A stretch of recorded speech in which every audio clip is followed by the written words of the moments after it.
Assalamualaikum warahmatullahi wabarakatuh. Puji syukur kita panjatkan kepada Allah Subhanahu wa taala yang telah melimpahkan rahmat dan kurnia-Nya sehingga kita dapat hadir pada perkuliahan seminar ini. Baiklah, di sini saya akan mempresentasikan teknik dari proposal atau karya ilmiah. Untuk materi pertama, yaitu definisi pengertian presentasi. Presentasi ilmiah melibatkan keterampilan berbicara di depan umum dengan tujuan menyampaikan gagasan, pendapat, hasil penelitian, pemikiran kritis, atau informasi yang relevan dengan dunia akademik dan pendidikan. Yang kedua yaitu tujuan dari presentasi. Untuk memberikan informasi kepada audiens, ciri atau karakteristik presentasi jenis ini adalah tujuan akhirnya agar audiens mengerti apa yang kita sampaikan. Struktur dari presentasi haruskah kuat supaya presentasi mudah diikuti dan dipahami.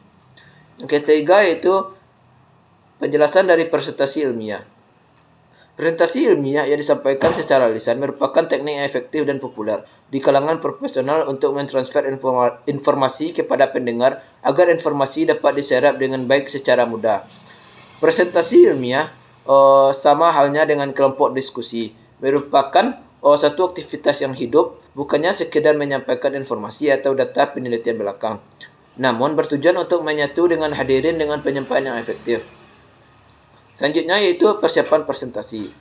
Yang pertama yang harus kita siapkan yaitu kuasai bahan yang akan dipresentasikan.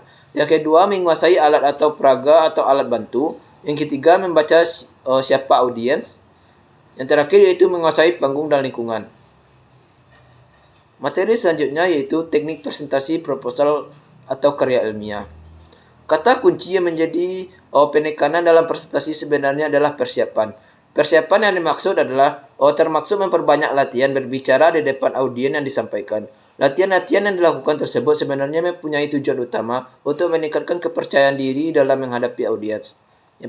Yang kedua yaitu menguasai audiens. Yang ketiga, melatih audiens berbicara dan penyampaian menggunakan bahasa tubuh.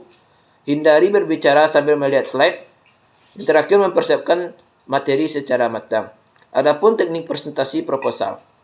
Yang pertama yaitu mulai dengan rangkuman. Yang kedua, struktur presentasi. Yang ketiga, fasilitasi data. Yang keempat, bahasa yang jelas. Yang kelima, waktu. Yang keenam, praktek presentasi. Yang ketujuh, pertanyaan. Yang kedelapan, visual dan audio. Yang kesembilan, evaluasi dan koreksi. Yang terakhir yaitu keseriusan. Selanjutnya yaitu teknik presentasi karya ilmiah. Yang pertama yaitu struktur yang jelas. Yang kedua, abstrak yang ringkas. Yang terakhir, tujuan dari pertanyaan penelitian. Yang keempat, latar belakang. Yang kelima, metode penelitian. Yang keenam, hasil. Yang ketujuh, diskusi. Yang kedelapan, pertanyaan atau diskusi. Yang kesembilan, waktu yang tepat. Yang kesepuluh yaitu praktekkan presentasi. Yang kesebelas, visualisasi yang tepat. Yang kedua belas, bahasa yang jelas. Yang terakhir yaitu fokus pada pesan utama. Kesimpulan dari presentasi ini adalah kesimpulan tentang teknik presentasi proposal karya ilmiah adalah bahwa keduanya memerlukan persiapan yang matang, komunikasi yang jelas, pemahaman atau mendalam tentang materi yang disampaikan. Dalam presentasi proposal, penting untuk merinci tujuan, metodologi, dan manfaat proyek dengan singkat dan meyakinkan. Hanya itulah yang dapat saya sampaikan. Terlebih dan terkurang saya mohon maaf. Wabillahi taufiq wal hidayah. Assalamualaikum warahmatullahi wabarakatuh.